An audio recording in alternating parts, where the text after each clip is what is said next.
I'm a bicameralist too, as it turns out. And I don't know whether Lois Wilson is, but I want to recognize her because she's a former senator who served, well, as an independent. She's sitting right down here. Good to see you. Well, I frequently come across people who remember me in my days as mayor of Toronto or my days as an MP or a cabinet minister, and they say to me, well, what are you doing now? I say, well, I'm in the Senate of Canada. Oh, I didn't know that. Or they might say, oh, I guess I heard that somewhere down the line, but I'd forgotten. Oh, how long have you been in the Senate? And, you know, I think they're expecting me to say I've only been there a few months, and perhaps you didn't notice. But the current answer is 9 years. Well, they then say, well, what do you do in the Senate? I think that's similar to saying, what does a senator do anyway? So I tell them, well, I'm there along with my colleagues to review the legislation that comes from the government, to hear from people who, the government having passed it, feel that there's some unintended consequences that are going to affect them, or perhaps there's some mistakes that have been made. We've found over the years a lot of mistakes and stuff that is rushed through by the government in the House of Commons, I can tell you. So, and even things they didn't intend to do. But that's what we're there for. We're there as a review body of the legislation. Now we respect the elected body. We know we're not.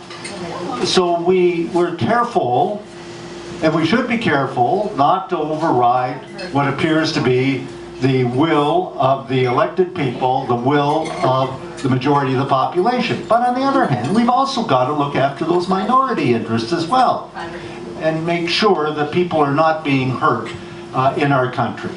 So I said, that's what we do. And I said, furthermore, I particularly enjoy public policy development. I sit on committees that study some of the great issues of our time. We're just finishing on the Social Affairs Committee, a study we've had for 2 years. You never get that in the House of Commons. 2 years, people dedicated to studying pharmaceuticals in Canada. You know, the effects that it has on people, the regulations and the impact, some of it quite dangerous, in fact. It's an important study. And in the past, we've done studies on mental health, we've done studies on poverty and housing. I can go on and on. We're also doing a study on the CBC right now. That's a very current topic as well. So lots of good studies that we do. And you know what? The government doesn't always pay attention, but sometimes they do. They set up the Mental Health Commission of Canada, for example, on the basis of a recommendation that came from our committee under our former chair, Michael Kirby, who I succeeded a few years ago, and then I turned it over to a Conservative because of the change in political reality now. But anyway, there's a lot of good things that have come in the way of studies. So I then hear from other senators, from the time that I joined the Senate, saying, yeah, but we never get attention for this. We never get any recognition for the good work that we do. And then all of a sudden, a year or so ago, we're on the front page. We're at the top of the news, but for the wrong reasons. It's because of the misbehavior of a few, the spending scandal, as we know it, involving 4 of our number out of the 105.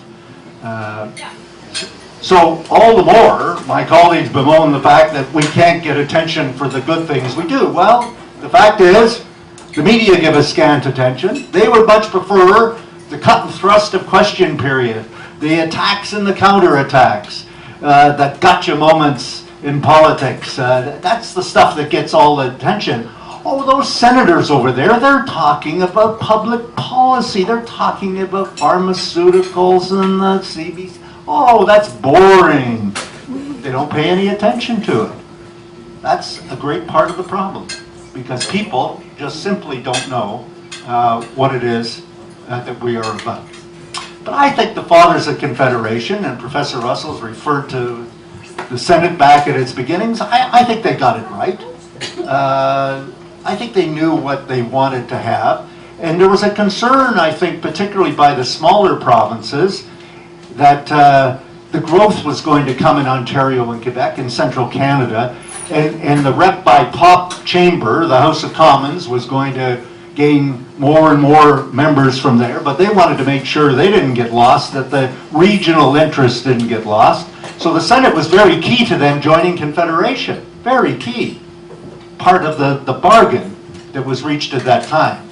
And I think it was John A. Macdonald who first gave the concept, that name that we hear constantly, sober second thought. He himself not noted to be sober all the time, but nevertheless it was a good phrase, and we still use it to this day. So instead of just saying we're a review body reviewing legislation, we say we provide sober second thought to the legislation. So I think they had it right when they said, okay, a Senate should be more independent, yes. It should be, in fact, a check on the executive, which is the cabinet, should be part of that checks and balances system. That it should look after regional interests, make sure the regional, you see they originally gave 24 to the Atlantic Canada, 24 Quebec, 24 Ontario, 24 the West. It's gotten a little out of line because Newfoundland came into Confederation, that added 6, and they gave 1 to each of the territories, so we're up to 105. But nevertheless, it gives stronger voice to regional representation that they might not otherwise give in the House of Commons. It does something else. We have, for all the faults, and I agree with the professor about the appointments that some of these prime ministers have made, because it's all their private prerogative. I remember when I was in the cabinet, the cabinet would always adjourn at, Jean Chrétien would always adjourn the cabinet at 12 noon. Well, 2 minutes before 12 noon, you put a piece of paper on the table saying, I'm appointing these 5 people to the Senate, meeting adjourned. And I suspect every prime minister is pretty well operated on that kind of basis. So we haven't had always great appointments. Lois Wilson was certainly a great appointment, and there have been many others that are real terrific people to serve in the Senate. And they're people that we wouldn't get otherwise in the Senate because they're not inclined to go out and get elected, and yet they provide a valuable contribution. They've got a lot of knowledge, a lot of expertise. We have doctors, and we have people of all different ethnic backgrounds. We've also got more women in the Senate than they have in the House of Commons. So we have a better balance. We have a better balance of what Canada is about than even the House of Commons. And that's another opportunity for the Senate. But I think they got it right also when they said it should be a non-elected body. I am against abolition of the Senate because I think it provides the kind of valuable service I've just talked about. But I also believe that lost my train of thought, sorry. I'm sorry? You were talking about whether it would be elected or not. Oh yes, the elected part of it, yes, right. Well, you know what? Surely to goodness, 1 elected house in the Parliament of Canada is enough, isn't it? 1 elected house is enough. I don't think we need to. I mean, look at the United States. They have 2 elected houses. Now, both of them think they know what's best for the public. They get into conflict quite frequently. They get into gridlock quite frequently. Well, actually, they've got 3 divisions of government down there because they have the executive branch separate from the 2 houses in the Congress. Well, our system is inherited from the British. It's the Westminster system. And that system, to me, has stood the test of time. I don't think anybody says the Brits are not democratic because certain parts of their governance system are not elected. Well, the head of state isn't elected to start with. Our head of state doesn't even live in the country. We don't elect the head of state in this country. But that doesn't mean that our institutions of government are less democratic. It may be that some of the ways that our government leaders operate are not very democratic at all, and I would certainly agree with that.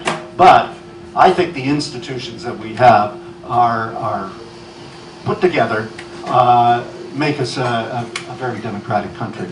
So I don't think we need to head down that path. Now, Professor Russell said that he pointed out about the purpose of being more independent and less partisan. Well, you're not going to have more independence and less partisanship if you have an elected chamber. They're all going to run on political parties. They aren't going to be able to afford to run on their own dollar. They're going to have to be part of a party machine. Well, we're going to have less independence, more partisanship. I don't think we need that. So I don't think the second chamber, the upper chamber, should be elected. But I think it needs to restrict its activities, either through amendment to the Constitution or just recognizing, as it has by tradition, the popular elected House, and be somewhat deferential to their position in terms of reading the public mind, the majority, certainly, in that case. Now, the one area that I think we do need and can get some reform, because I do think we need reform, is how the Senate is appointed.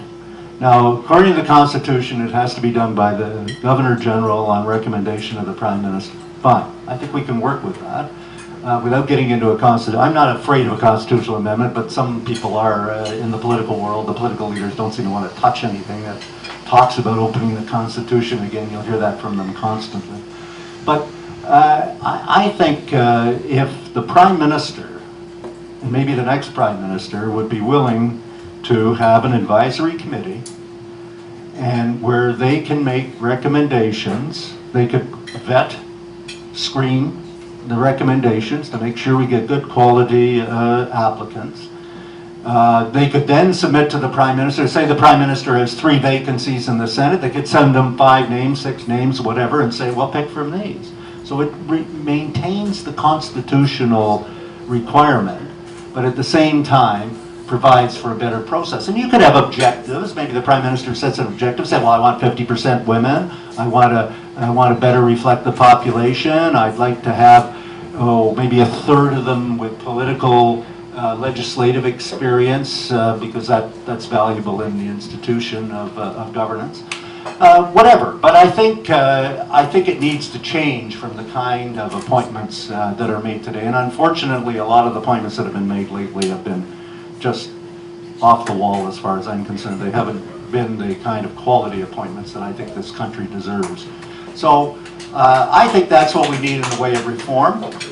Eventually, we also need to figure out how to get a better balance in the Senate. Let me give you an example. British Columbia, because remember, when in 1867 the West wasn't fully developed, British Columbia has 6 seats in the Senate. It has over 4 million people. Nova Scotia has less than 1 million people, has 10 seats.